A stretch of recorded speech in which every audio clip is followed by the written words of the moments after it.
CPM വിട്ട് P.K. ശശിക്കെതിരെ polit bureau അംഗം ഒറ്റപ്പാലത്ത് P.K. ശശിയെ നിലം തൊടാൻ അനുവദിക്കില്ലെന്ന് CPM പോളിറ്റ് ബ്യൂറോ അംഗം A. വിജയരാഘവൻ. പിന്നെ നമുക്കൊരു ഗുണമുണ്ട് ഇത്തവണ. എന്താ വെച്ചാല് UDF സ്ഥാനാർത്ഥികളെ അന്വേഷിച്ചിട്ട് ഇതുവരെ കോൺഗ്രസോ ലീഗോ UDF ആയ ഒരാളെ എതിരാളിയാക്കാൻ കിട്ടിയില്ല എന്ന ഗുണം ഈ ഒറ്റപ്പാലത്തുണ്ട്. മഹാഗുണാട്ട. നിങ്ങളെപ്പോലെ ഭാഗ്യവാന്മാർ ആരെങ്കിലും ഉണ്ടോ? ആരുമില്ല. ഈ CPM ഒരുപാട് ആളെ തെറ്റായ രീതിയിൽ പ്രവർത്തിച്ചാൽ നമുക്ക് ഒഴിവാക്കേണ്ടി വരും. ആൾക്കാർ ഒഴിവാക്കുന്ന പാർട്ടി ഒന്നല്ല CPM. രാവിലെ തന്നെ ഒഴിവാക്കുക. അയാളെ പുറത്താക്കി, ഇയാളെ സസ്പെൻഡ് ചെയ്തു, മറ്റേയാളെ തകരാറായി, ഇങ്ങനെയൊന്നുള്ള പാർട്ടിയല്ല നമ്മുടേത്. കമ്മ്യൂണിസ്റ്റ് പാർട്ടിയുടെ നന്മകളിൽ വിഷം കലർത്തുന്ന കരടുകളെ എന്നായാലും എടുത്തു കളയുക തന്നെ ചെയ്യുമെന്നും വിജയരാഘവൻ പറഞ്ഞു. ഒറ്റപ്പാലത്ത് LDF സ്ഥാനാർത്ഥി K. പ്രേംകുമാറിന്റെ തിരഞ്ഞെടുപ്പ് കൺവെൻഷൻ ഉദ്ഘാടനം ചെയ്ത് സംസാരിക്കുകയായിരുന്നു അദ്ദേഹം. പാവങ്ങളോടുള്ള കൂറിന്റെയും വിശ്വാസത്തിന്റെയും ഒക്കെയുള്ള കമ്മ്യൂണിസ്റ്റ് പാർട്ടിയുടെ നന്മകളിൽ വിഷം കലക്കുന്ന ആളുകൾ അത്യപൂർവമായി നമ്മുടെ പാർട്ടിയിൽ വന്നു ചേരാറുണ്ട്. നിവൃത്തിച്ച ചിലത് അങ്ങനെയും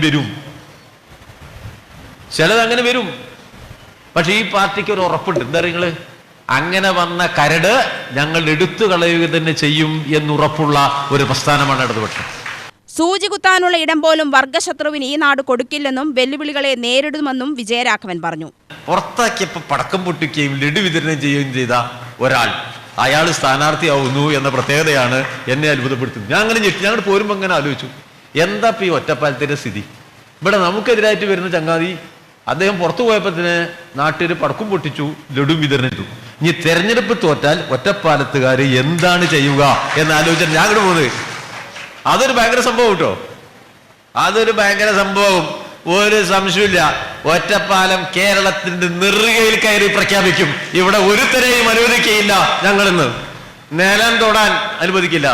ഈ ചരിത്രത്തിലെ ഏറ്റവും വലിയ തോൽവിയായിരിക്കും. കമ്മ്യൂണിസ്റ്റ് പാർട്ടിയെ ചവിട്ടിയിട്ട് അവസാനത്തെ ദിവസം വരെ സ്റ്റേറ്റ് കാറിൽ സഞ്ചരിച്ച് ഇറങ്ങി തിരിച്ച് നേരെ ഇങ്ങോട്ട് കുത്താൻ വന്നാൽ അത് എങ്ങനെ തിരിച്ചടിക്കും എന്നുള്ളത് ആ വോട്ടെണ്ണിൽ നിന്ന് വൈകുന്നേരം ഉച്ചയാകുമ്പോഴേക്കും അറിയാം എന്ന് മനസ്സിലാക്കിക്കോളും. UDF സ്വതന്ത്ര സ്ഥാനാർത്ഥിയാണ് P.K. ശശി.